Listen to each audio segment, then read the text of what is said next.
Yo hubiera podido resolver todo eso con una sola llamada telefónica. Con solo levantar el teléfono y marcar el número de mi padre, que jamás había cambiado, aunque hacía 10 años que no lo usaba, mi vida entera habría cambiado en cuestión de horas. Pero cada vez que lo pensaba, recordaba por qué me había ido. No quería que mi matrimonio, mi hija, mi vida entera, se construyeran sobre una fortuna que no era mía. Quería que Valeria me amara a mí. Al Daniel Real.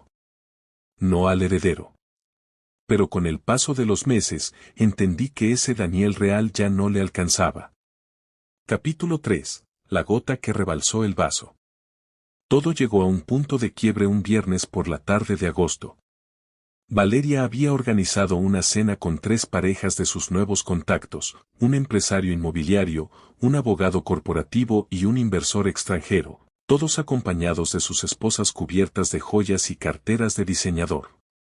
Daniel, por favor, pone el traje azul, el bueno, me pidió esa mañana. Esta noche es importante. Necesito que causes buena impresión. Fui. Sonreí. Serví el vino. Escuché historias sobre inversiones millonarias, sobre viajes en jet privado, sobre lo difícil que es encontrar buen servicio doméstico hoy en día. Y en algún momento de la noche, cuando el inversor extranjero le preguntó a Valeria a qué me dedicaba, ella respondió con una sonrisa forzada. Daniel es consultor financiero, independiente. El tono con el que dijo independiente me dolió más que cualquier grito. Al terminar la cena, mientras lavaba los platos, Valeria entró a la cocina con los brazos cruzados. Esto no puede seguir así, Daniel. Necesito un marido que esté a la altura de la vida que quiero para nuestra familia. Martina merece crecer con oportunidades. Yo merezco algo mejor que un departamento alquilado y vacaciones canceladas. Valeria, tenemos una buena vida. Somos felices. ¿Vos sos feliz? Porque yo ya no lo soy. Esa noche dormimos en habitaciones separadas por primera vez en nuestro matrimonio. Capítulo 4. El viaje que lo destapó todo. 3 semanas después, Valeria recibió una invitación de su empresa para asistir a una convención de bienes raíces de lujo, en la ciudad donde yo había nacido. La misma ciudad donde, a las afueras, se alzaba la mansión Ferreira Whitmore, la propiedad de mi padre. Vení conmigo, me dijo, sorprendiéndome. Manejás vos, así puedo trabajar en la laptop durante el viaje. Acepté. Una parte de mí, la que llevaba 10 años reprimida, sentía curiosidad por volver a acercarse a esa ciudad, aunque fuera de lejos. El viaje de 3 horas fue tenso. Valeria trabajaba en silencio, respondiendo correos, hablando por teléfono con clientes sobre comisiones y metros cuadrados. Yo manejaba, pensando en mi padre, preguntándome si seguiría con vida, si me odiaría, si alguna vez pensaba en mí. A 20 minutos de la ciudad, mi teléfono sonó. Era un número desconocido. Contesté por reflejo. ¿Daniel Ferreira? Preguntó una voz formal. Sí, soy yo. Habla el doctor Cabrera, médico de cabecera de su padre, el señor Arthur Wetmore. Disculpe que lo contacte así, encontramos su número entre unos documentos antiguos. Su padre está internado. Su condición es delicada. Ha estado preguntando por usted. El auto se sacudió levemente cuando bajé la velocidad, procesando la noticia. ¿Quién era? Preguntó Valeria, sin levantar la vista de la laptop. Nadie. Un número equivocado. Mentí. Otra vez. Pero mi mente ya no estaba en la carretera. Estaba en mi padre, en una cama de hospital, preguntando por un hijo que lo había abandonado 10 años atrás. Capítulo 5. Bájate del auto. Decidí, casi sin pensarlo, tomar el desvío hacia la mansión. Necesitaba verla, aunque fuera desde lejos. Necesitaba sentir que ese mundo seguía existiendo antes de decidir si iba a enfrentarlo. Daniel, ¿a dónde vas? Esta no es la ruta al centro de convenciones, preguntó Valeria, extrañada. Quiero mostrarte algo. Es un desvío corto. 10 minutos después, los imponentes portones de hierro de la mansión Ferreira Whitmore aparecieron entre los árboles, custodiados por 2 guardias de seguridad y una cámara giratoria. Valeria se enderezó en su asiento, con los ojos muy abiertos. Dios mío. ¿Esa es la mansión de los Whitmore? ¿La familia más rica del país? Susurró, casi sin aliento. ¿Por qué me trajiste hasta acá, Daniel? ¿Qué tiene esto que ver con vos? Fue en ese instante, bajo la lluvia que comenzaba a caer, que sentí que había llegado el momento de decir la verdad. Valeria, hay algo que nunca te conté sobre mi familia. Mi verdadero apellido no es. No llegué a terminar la frase. Basta, Daniel. No me digas que ahora también mentí sobre esto. ¿Qué es esto? ¿Alguna broma de mal gusto? ¿Me trajiste a la puerta de la casa de los Whitmore para qué? ¿Para reírte de mí? Estoy harta de tus fantasías, de tus excusas, de tu vida mediocre disfrazada de misterio. Bájate del auto. Valeria, escúchame, por favor. Que te bajes, Daniel. Get out. No aguanto más esta relación. Quiero el divorcio, y quiero que te bajes de mi auto ahora mismo. El auto era suyo, comprado con su sueldo, y en ese instante, con la lluvia golpeando el techo y su voz quebrada por la furia y el llanto acumulado de meses, entendí que no había vuelta atrás. Abrí la puerta. Bajé. Y antes de que pudiera decir una palabra más, Valeria aceleró, dejándome parado bajo la lluvia, a 1 kilómetro de la entrada de la mansión de mi padre. Capítulo 6. El regreso del hijo pródigo. Caminé bajo la lluvia durante casi 20 minutos, empapado, con el corazón latiendo con fuerza no por el frío, sino por lo que estaba a punto de enfrentar. Cuando llegué a los portones, uno de los guardias de seguridad me apuntó con una linterna. Esta es una propiedad privada, señor. Debe retirarse.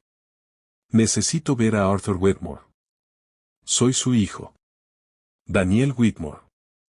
El guardia dudó, escépticamente, hasta que algo en mi rostro, quizás el parecido que años de vida dura no habían logrado borrar del todo, lo hizo detenerse. Espere aquí. Minutos después, la persona que salió a recibirme no fue un guardia, sino Rosa, el ama de llaves que me había criado casi tanto como mi propia madre. Al verme, se llevó las manos a la boca y comenzó a llorar. Dios mío. Daniel, volviste. Tu padre te necesita. Capítulo 7. El reencuentro. Entré a la mansión por primera vez en 10 años. Nada había cambiado, los techos altísimos, las escaleras de mármol, los retratos familiares que incluían, para mi sorpresa, una fotografía mía de adolescente que mi padre nunca había retirado. Subí directamente a la habitación donde mi padre descansaba. Arthur Whitmore, el hombre que alguna vez dirigió juntas directivas con una sola mirada, ahora era una figura frágil conectada a monitores, con el cabello completamente blanco y el rostro marcado por los años. Al verme, sus ojos se llenaron de lágrimas. Daniel, hijo mío, pensé que jamás volvería a verte. Papá, perdóname. Perdón por haberme ido así. No, hijo. El que debe pedir perdón soy yo. Te presioné tanto que te obligué a huir de tu propia familia. Cada día, durante estos 10 años, contraté investigadores solo para saber que estabas bien, sin nunca interferir en tu vida. Sabía de tu esposa. De tu hija. De tu trabajo. Respeté tu decisión de vivir lejos de todo esto, aunque me rompiera el corazón cada día. Las lágrimas cayeron libremente por mi rostro mientras sostenía la mano de mi padre. Necesito contarte algo, papá. Sobre esta noche. Le conté todo, la cena, la discusión, el viaje, la llamada del doctor Cabrera, y finalmente, como Valeria me había dejado bajo la lluvia sin saber que estaba a pasos de la fortuna que ella tanto deseaba. Mi padre, a pesar de su debilidad, sonrió con una expresión que combinaba tristeza y una especie de ironía dolorosa. El destino tiene un sentido del humor cruel, hijo. Pero ahora que estás aquí, hay decisiones que debemos tomar. Sobre la empresa. Sobre el futuro. Sobre vos. Capítulo 8. La verdad sale a la luz. Mientras tanto, Valeria había llegado al centro de convenciones, furiosa, decidida a olvidar el incidente y continuar con su noche de negocios. Pero un comentario de una colega la detuvo en seco. ¿Viste las noticias? Dicen que Arthur Wedmore está grave. Toda la bolsa está pendiente de quien asumirá el control del imperio si él fallece. Dicen que tiene un hijo que desapareció hace años, nadie sabe dónde está. Valeria sintió que el piso se movía bajo sus pies. Las piezas comenzaron a encajar, la ciudad, el desvío hacia la mansión, las palabras a medias de Daniel, hay algo que nunca te conté sobre mi familia. Con manos temblorosas, buscó en su teléfono el apellido Whitmore junto con fotografías antiguas. Y ahí, en un artículo de una revista de sociedad de hacía más de una década, encontró una fotografía borrosa de un adolescente de 18 años en un evento de caridad.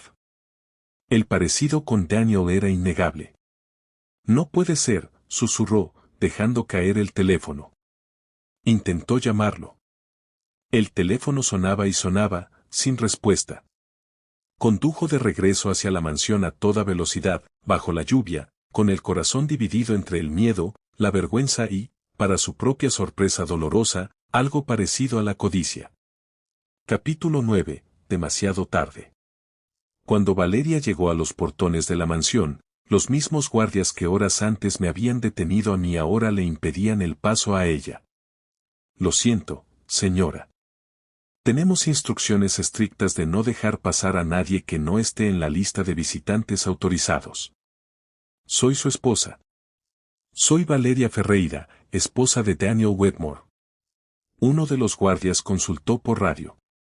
Minutos después, la respuesta llegó, transmitida con frialdad protocolar. El señor Daniel Wedmore ha pedido que se le informe que, por el momento, no desea recibir visitas. Se le pide que se retire de la propiedad. Valeria se quedó paralizada bajo la lluvia, en el mismo lugar exacto donde horas antes me había dejado a mí, comprendiendo con una claridad devastadora la ironía de la situación. Capítulo 10. Reconstrucción. Los días siguientes fueron intensos. Mi padre, contra todo pronóstico médico, comenzó a estabilizarse, los doctores dijeron que mi regreso había sido, literalmente, un factor determinante en su recuperación. La voluntad de vivir, dijeron, a veces pesa más que cualquier tratamiento. Decidí no regresar de inmediato a la vida que había dejado atrás. Necesitaba tiempo. Necesitaba pensar. Contraté un abogado para gestionar formalmente la custodia compartida de Martina, asegurándome de que mi hija nunca sintiera el peso de lo que estaba ocurriendo entre sus padres. Valeria intentó contactarme decenas de veces.